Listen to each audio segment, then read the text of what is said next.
बिस्मिल्लाहिर्रहमानिर्रहीम। अस्सलाम वालेकुम नाज़रीन, मजूसियों का ये कहना कि बादशाह जो अमरत ही अबुल बशर आदम अलैहिस्सलाम हैं, उनके इस दावे को कुछ मुअर्रिखीन दुरुस्त करार देते हैं और बाज़ की राय मुख्तलिफ है।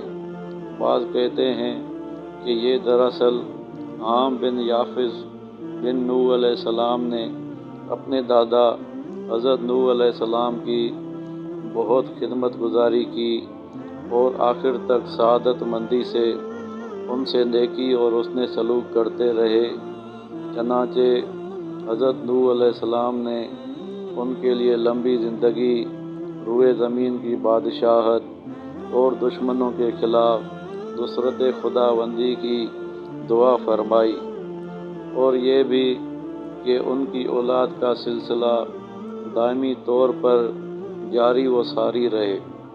अल्लाह ताला ने उनकी दुआ कबूल की और जो अमरत यानी जामिर बिन याफिस बिन नूह अलैहिस्सलाम को रूए ज़मीन की बादशाहत मिली, और बादशाहत मिलने के बाद उनको आदम कहा जाने लगा, और यही अबुल फरस यानी अहले फारस के जदे अमजद हैं। उनकी औलाद में भी नस्ल दर नस्ल ये बादशाहत चली, यहाँ तक कि मुसलमान शाह फारस के शहरों में दाखिल हुए और उनको गलबा नसीब हुआ, तो हुकूमत व बादशाहत उनके हाथ से निकल गई।